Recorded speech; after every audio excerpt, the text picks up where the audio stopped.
Laughing Monkey Music Show. It's actually not evening because it's daytime, and Neal is beautifully camping. This is Neal Morse. How are you? Hello. Very well. I'm great, man. Look at this. Yeah. That is nice. Yeah. Living it. Just me Well, and the dog. That's Chloe. There's Chloe. is that a Yeah. debut? Is that a video debut or what? For Chloe. So actually, it's kind of a funny thing is you're actually relaxing, which kind of goes against how you get so many albums done in so many bands.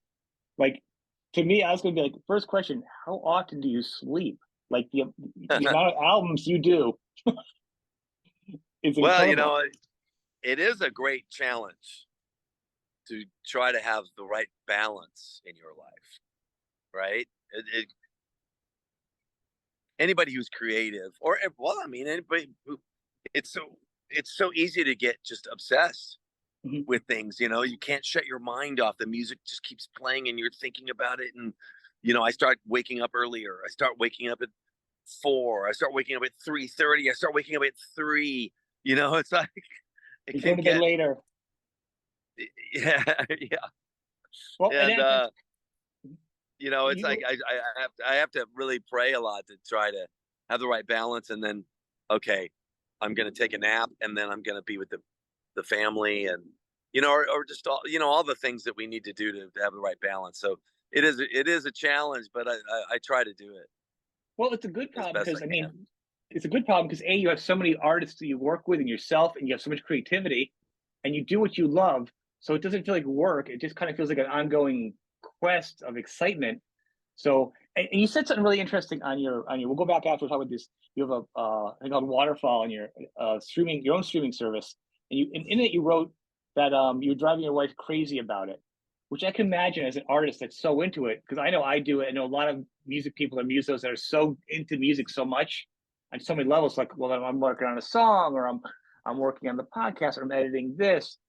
It's so music centric. It's hard to escape from it because at this level, music is almost like breath, you know? Yeah, Um, yeah, yeah. But yeah, to people like us, yeah. And but other people think you're there are nuts. people, but there are people that don't really care that much about music. I know, they're I know monsters. it's hard to imagine. I actually said But it, I don't know, it came up a while ago that somebody had, they did, I'm sorry, somebody that they said that, you ever meet somebody that says, I don't listen to music? And you're like, well, you listen to it in the car. They're like, nope, I just listen to like talk radio or just nothing. Like, I'm like, you yeah, never listen to music ever? I'm like, I don't even know how to relate to that. Like, that's insane to me. yeah. Well, um, it's God makes all kinds, and But it's my wife everywhere. likes my wife likes music that you can do things to, like Mm-hmm. dance, or maybe it's nice to have. It creates an ambience in the background. But she cares much more about people. She's a people Right. person. So when we were, like, for example, I kicked things around with her because she's got a lot of wisdom. And I was talking to her uh, about the Joseph album, or before it became the Joseph album, because Frontiers was saying, hey, we would like for you to do another kind of spiritual rock opera thing with multiple Mm-hmm. singers. And so I was kicking it around with her, like, well, what would be good to do? What stories would be good, and she doesn't really care for herself, but she was like, well, I know that the people really like these concept albums, so That's awesome. uh That's awesome. That's really yeah. awesome. It's funny. Do you find though when you listen to music that when you hear it, like your wife likes to hear it in the background, and I don't know the artist. I'm gonna mention his name, but his wife's the same way where she doesn't like listen. He's like I can't listen to music just without hearing other parts, and we stop and listen to this part of the instrument. Whereas he goes, well, my wife just it's all in the background. He goes, I don't know how that happens. I don't know how there's such a thing as background music. Now, are you like that too when you hear music? Like you have to tune in? It depends. I mean, I appreciate background music. There's music that's really good to have in the background when you have friends over and you want to talk. There's times when it's inappropriate to Well, it say, depends on the "Hey music because you guys, can't put good can music you?" on though. Then in the background, you know what I mean. You can't put something really good on. It's like even classical or something like some slam and classical music. I'm like, oh, that's just too good. We need to put something else on, kind of chill, some kind of almost like ambient music, almost because there's Yes, so much out you there. know, some music is it's really good for that, and I like it. I mean, I like I like for example John Mayer's acoustic albums, Mm-hmm. Born and Raised and Paradise Valley, I think it is the other one. They're really nice singer songwriter albums. I really Yeah. love them. I think they're very well written and very well put together, and his voices were so nice and all that. So I think his albums are a good example of both. Like you can put those on when friends come over, and you can really tune in and listen, and they're it's nice for both things. But most of the music that I really love is meant to be listened to. Mm-hmm. Like sit down, don't talk. It's like I don't know, like going to the movies or something. It's an experience, and I think the word immersive for music nerds like us is probably what it is. I mean, obviously you're a great musician. I'm just more a music nerd, but we're all very intense about it. And just like people listening to a podcast about music, people talking about music, it's got to be kind of music nerdy. And this leads into the perfect thing. You have two albums out. The Dreamer is obviously what we're going to talk about, but you also have the An Evening of Innocence and Danger, which I've also been loving. And I have a litmus test I do for music when I hear it. I have to listen to it. I have to listen to it in my headphones, if I'm outside doing stuff around the yard, and if I'm in my car. I have different times I listen to it to see like where it fits in.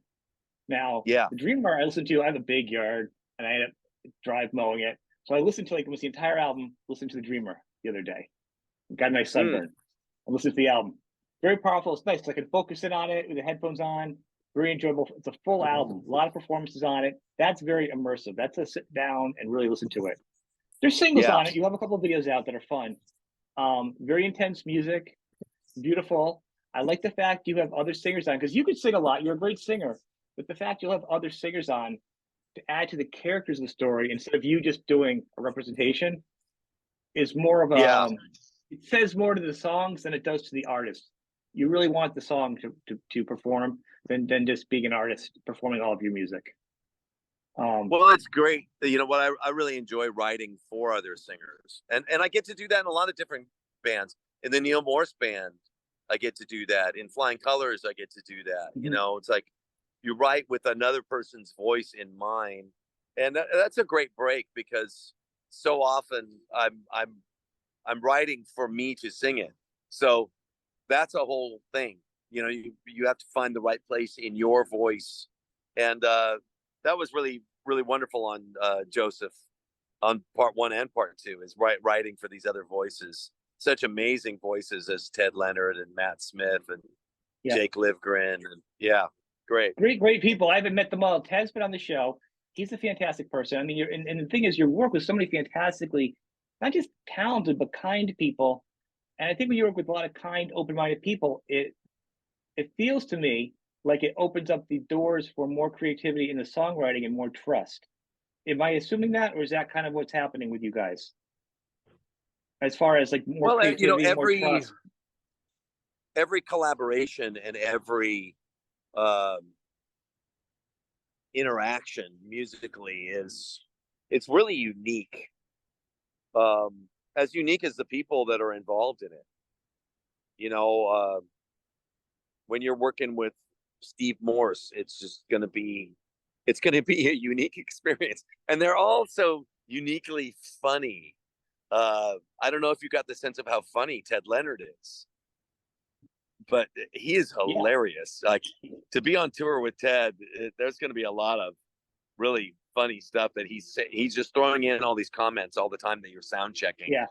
or so yeah, I mean the interactive part is I wasn't able to have Ted come to Nashville to Mhm. sing.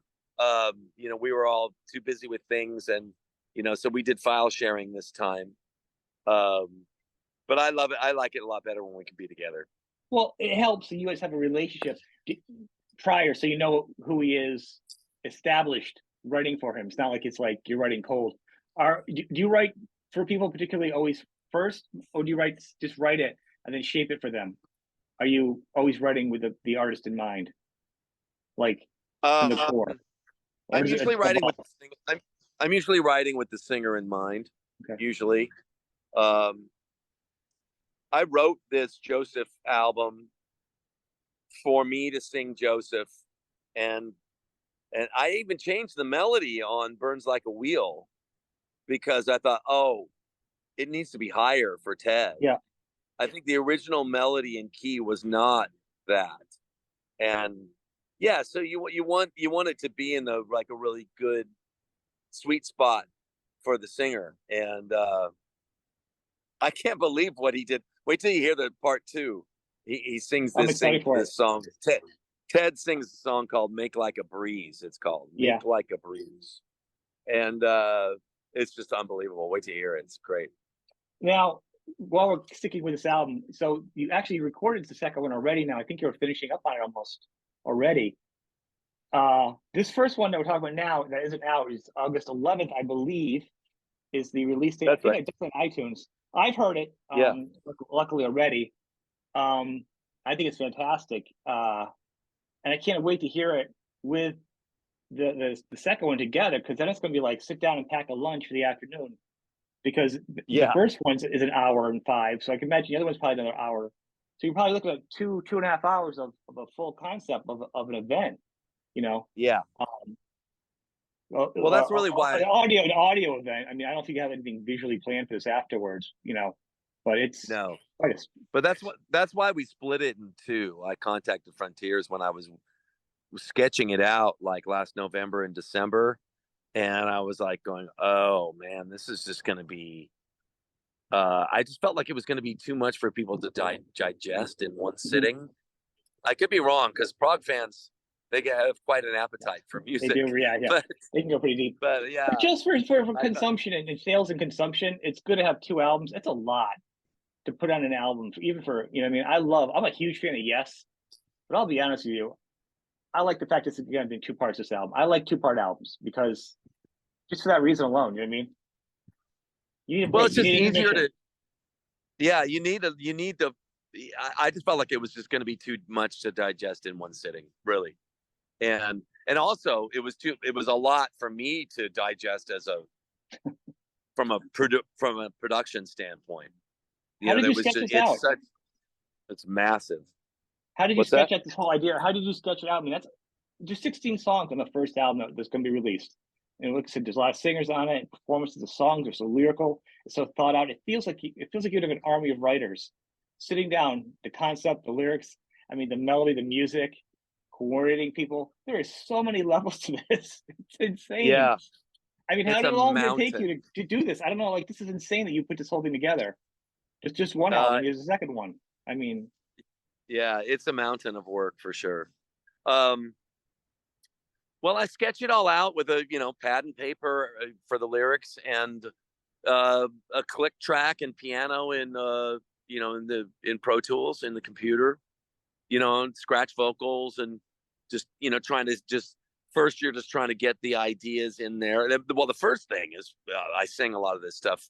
I play and sing a lot of the rough ideas into my yeah, phone, and then the next step is to get it in the computer, and then you start to put some meat on the bones. You start to put some guitars and drums and bass and some scratch vocals in there. And then as you're doing that, for sure you're going to be changing because as it develops, you start to go, I don't really dig this part anymore. That there's whole songs that you'll cut out. At least really. I do. Yeah, Well, there's whole things that go by the wayside. I'm like, even though I like that, I think it's a good song. Every time it comes up, I'm just not happy it's coming on. So I think I'm going to do something else there. it's you it's know, it it's amazing though. I mean, there's so much stuff on there. I mean, it's like so like it would just be enough for a musician to do it. When people hear this album, they're gonna be blown away. I mean, obviously, if you're Neil Morse fans, you're aware of the talent you've heard on other albums, but the amount of time and effort into everything. I mean, even the instruments you play would be enough for one person to put that much energy into just the instrument on an album like this. I mean, it's so detailed. Like it's. Are you have finding yourself going back in the story of Joseph to come up with the concept of the lyrics? I mean, in one way, it's got to be good to have something to bounce off the ideas of songwriting because if you're always writing lyrics, it's great to have a source, a well to go to, than always just being off the top of your head. but then again, you have to Yeah. create it. But then you have to take a story, and I know you want to shape it, so the concept is there, but putting a whole story into a song that's catchy without losing the story, but keeping a good song can be almost as big a challenge as inventing it out of your head, you know? And then you did it like it was 16 times on the first album. You got another album coming out. Yeah. Yeah. I mean, a lot of it's instinctive. I'm reading the story in the Bible and I'm like, well, let's see. Okay. So Joseph has these dreams. Let's put that in a song. That became a million miles away. And then, Mhm. okay, the brothers are mad at him. They don't like these dreams because they're showing that he's going to be over them and they don't like that. And so what is that going to sound like? And and kind of on from there. It is great to have a story to look at when you're not sure where to go. That's really helpful to have a guide for that. And I do have some friends that I bounce things off of, because here I am, the artist and the producer. I don't have anybody to bounce anything off of, and that can be really useful. And so I would send the sketches to some friends who would get back to me and make suggestions, and Mhm. so I've gotten some help along the way for sure. I could see that being a problem, almost the forest to the trees thing, being your own producer and musician, like when to edit yourself. I mean, even if you're your own self-critical, you still don't see yourself outside of yourself, really. I mean, without sounding Yeah, redundant, I mean, you can still see it and be like, "Oh, that's good," or "That's better." And it's not even one's worse or whatever. It's just how your wife would say it. What the people see, what the people want, or what you want. You know, it's hard to yeah. understand sometimes, and it's got nothing to do with good or bad. It's just different. And that's why, Yeah, and then there's also the engineer, Jerry Gidros. I've bounced stuff off of him. Even just this morning, like we're delivering the album. yeah, But I was like, hey man, we sometimes when I'm listening to the whole album when it's done, a lot of times I'm feeling like it needs more space. I yep. tend to not put in as much space sometimes as the albums need. So there was any chance I had to add space, I was doing it even up until last night. And so I kicked it around with him, like, how are you feeling about adding that space there? Yeah, yeah, that's cool. What about doubling that section? Sometimes I'll go like, let's let that section run a little bit before the vocal comes in, which is easy to do in the computer. You can just, Right. basically duplicate the section, take the vocal out, and then add the vocal. But it's a whole editing process, and he was like, yeah, I definitely think it should go twice before the vocal comes in. I'm like, yeah, cool. So I'm kicking things around with people when I can, but I do have to make a lot of decisions, and I really honestly just pray a lot that the God, as Paul Simon says on his newest release, God is my record producer, the Lord is my record producer. Yeah, he says that, and I was like, yeah, me too, totally. Yeah, I'll feel sometimes in my, inside, like, leave it, leave it alone. A lot of times that's how God deals with me. Leave it alone, Well, I because think the most, I'll just keep working the, on stuff. well, I can imagine it's harder, and I wonder that the going from the digital world, like I said, I learned in recording studio with doing tape to tape and reel to reel editing and splicing. It was easier to have a cutoff point than nowadays, where you can just digitally edit, cut and paste, and recreate forever. Like it is a Totally. wormhole. Like when you had a Yeah. tape, it was a hard finish. You're like, you're not going back there. In fact, we got to go refine the tapes. And nowadays, 20 years later, we have to rebake the tapes to get a master. Nowadays, you're like, it's all my phone, like 30 albums. Like it's so different, you Yeah. know. Does Oh your yeah. engineer? The whole idea Yeah. with early days of Spox, the whole idea that when we punched in, what used to be there was gone. Hmm. That's It's scary. like, it's Bananas. scary. Like now, like there's no imagine recording with no undo. That would be insane. Do you remember the first? It would be insane. Do you remember anything? I can take pictures now that looks decent because I can take 15 pictures and then adjust it. I don't need to think I'm an artist, but at least I can adjust it so it's visually what I want to remember as I want to. I can. Yeah. Do you remember the first time you watched somebody splice a tape and it worked like without hearing it? Like when I heard a tape splice, like remember real, like you watch them splice it with a razor blade, you like, and then you hear it, you're like, you don't hear a difference. It's so smooth. I expected it to be like a sound or a click or something. And then you start editing and you're taping and you're splicing and you're taping and you're splicing. And it feels like it's going to be a nightmare when you hear it back. It's fine. Like, do you remember that? It was like the craziest Yeah. thing from, I don't know why. It just always seemed like it didn't make sense to me. Like it should have been a real hot mess, sonically. Well, I actually like the sound of spliced tape. There's a there's a certain sound sometimes that it has to me. Like if you listen to Yes albums and you hear about how they were made, they would record a little bit of Close to the Edge and they would go out and do gigs and come back and then record the next section. They would just Yeah. splice it together. So there's a real sometimes whole new world sound to it, like bang, um, like the end of Siberian Khatru and other things. And I like that sound. And I'll tell Jerry, hey, I want the sound of splice tape there. Yeah. Well, I think it's However you great can achieve that. to achieve. Well, I think Yeah. that's great. I think the fact that one of my favorite things an artist can do is if you can take it on the road, take your songs out and perform them, and then go back to them again. It always feels like it adds something different to the artist's songs. Like and I think Yes was good for that. It's a perfect example because, like you, I'm a Yes nerd, and I think having all that burn back to it and kind of playing with it, you kind of know what you want. Whereas you're writing these and recording these, and you're still going, well, like if you lived with it for a year and toured with it, you can't do it nowadays because of recording and stuff. But then you went back to it, you have a little better idea of what you feel works and doesn't work. You know what I mean? You can have Yeah. some separation as opposed to just writing it and recording it and then going out, which is what 95% of the albums are, is writing, recording it, and sometimes not even performing them anymore because of the world we're living in. And you know, Yeah. but Yeah. the intensity, and I want people to understand, not only is it just the lyrics are good, it's great. You don't need to be religious to understand a story. It's a good story, and just like all good stories, there's a good arc to them, and it's something you can learn from. It doesn't matter what your religion are or who you are. Positivity and morals are something we can all go with, and I think that's a good takeaway from this album to me, as far as the lyrics and the story goes. It's about positivity and self growth. If I'm kind of on the mark, that's what I hear. And Sure. I think it's good for people. I think it's positive. I think it's good to have some positive music out nowadays. The world's it's getting crazier and Yeah. crazier. I mean, without sounding like I'm a repeat of some old man at a bus stop. You kids, get off my bus stop. I think it's the world's on fire, and it feels like every time I hear one more positive album or one more positive thing come out, I'm like, yes, please.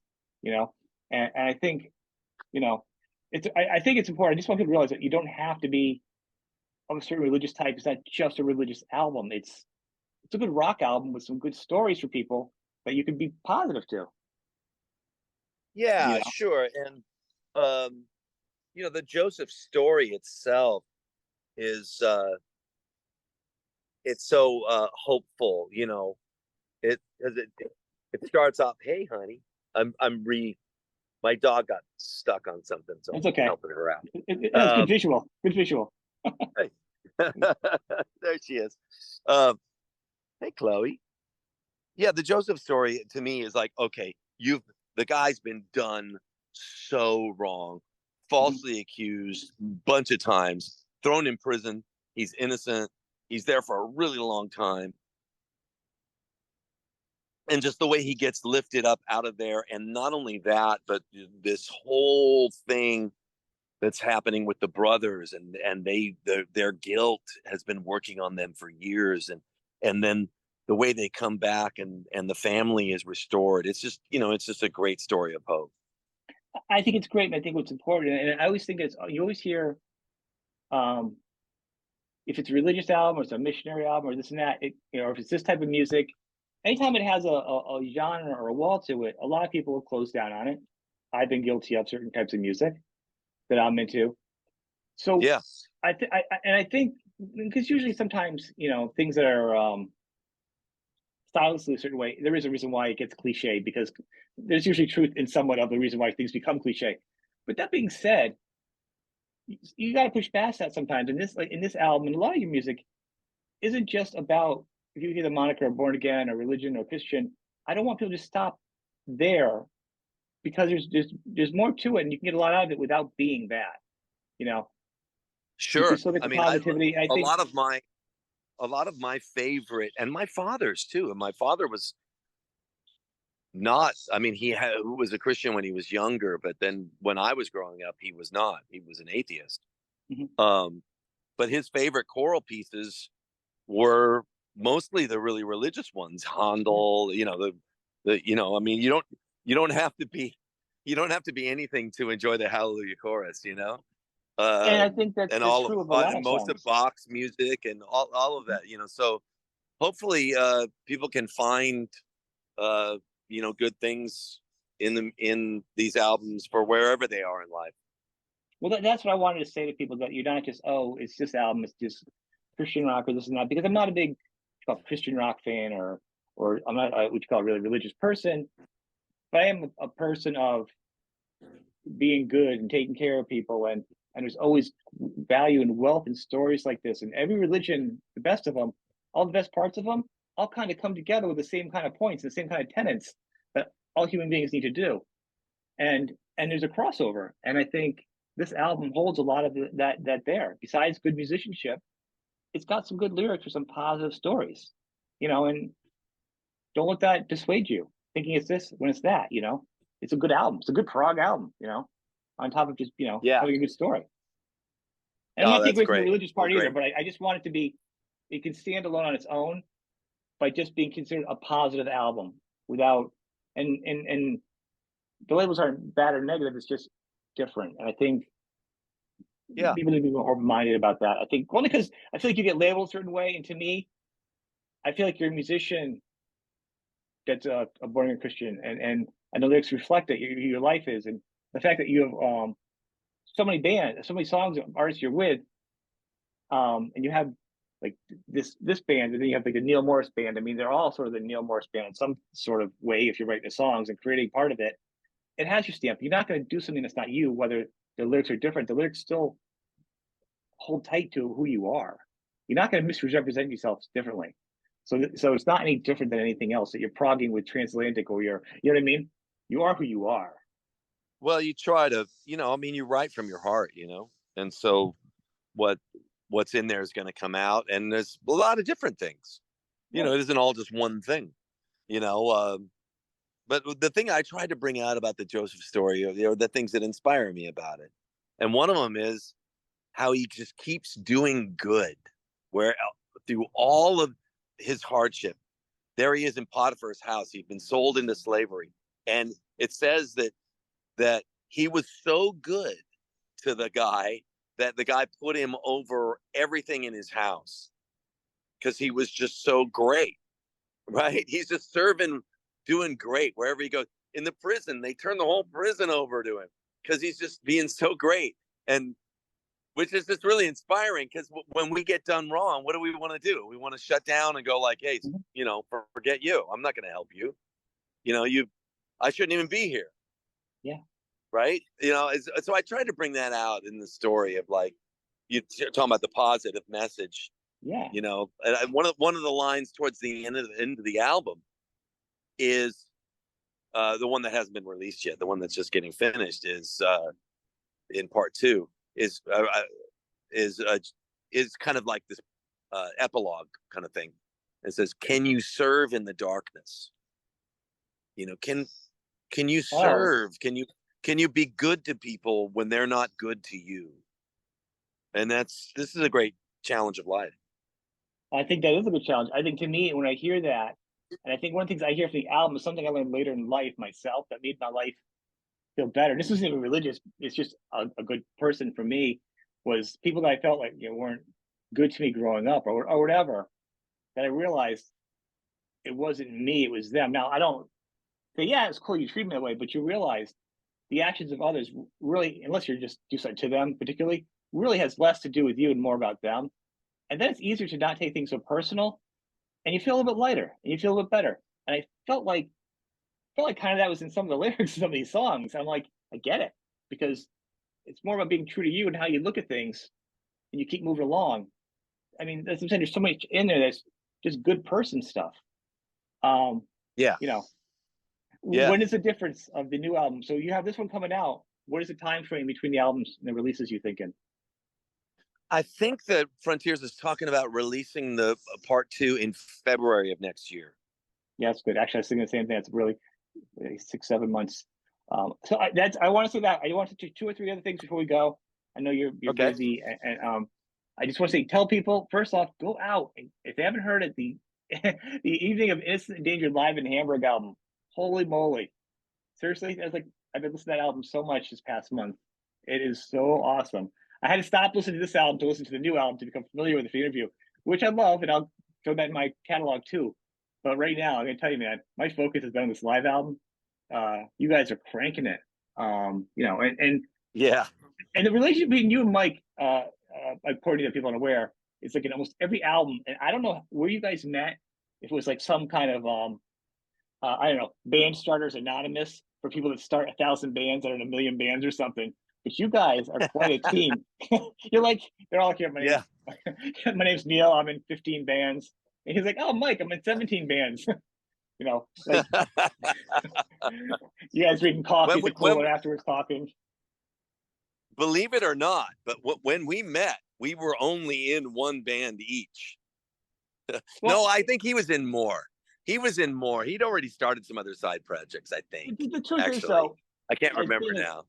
I think the truth is, though, being a musician like that, and him and you guys, and Billy Sheehan's that way, and there's a lot of musicians that do it now.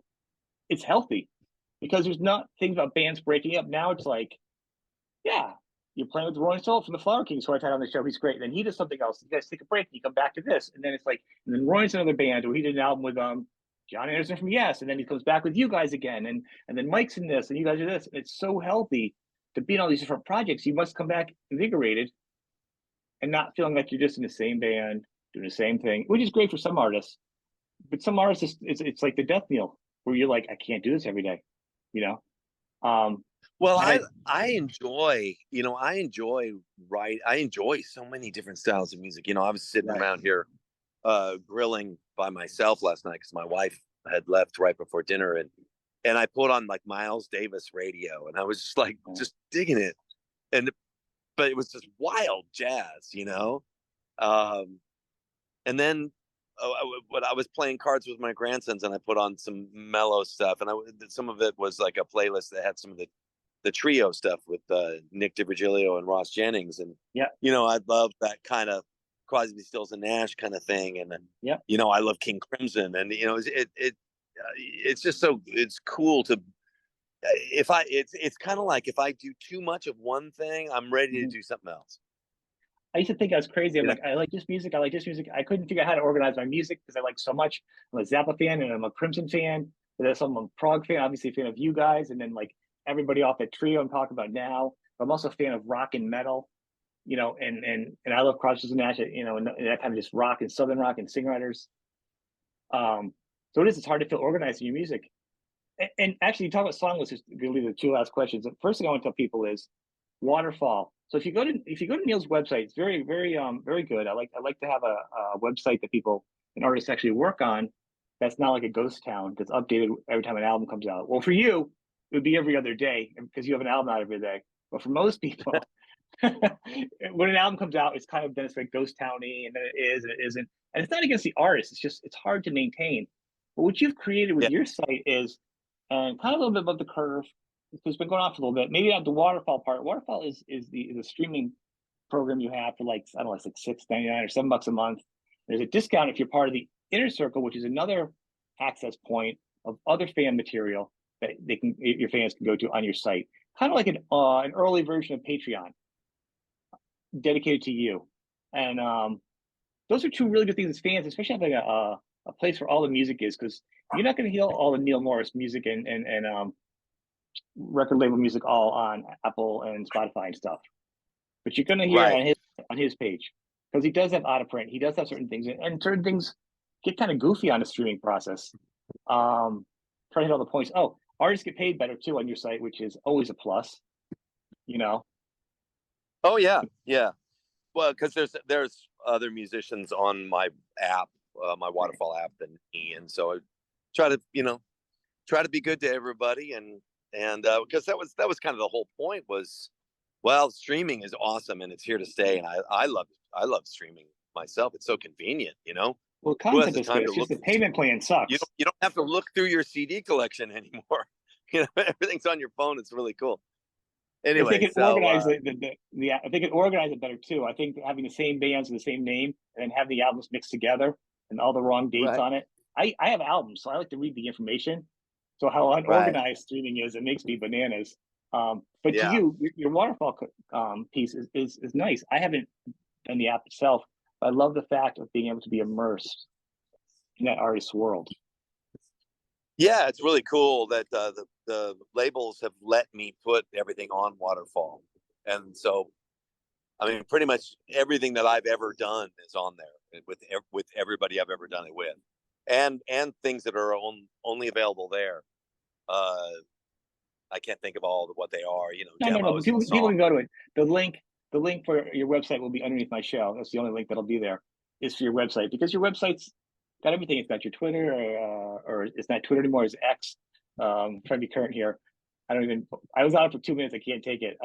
Your YouTube, your Instagram, which is fun still. All that stuff's on there. They can go to the inner circle and they can join that for like you might correct me here. What is it? $11 a month or something?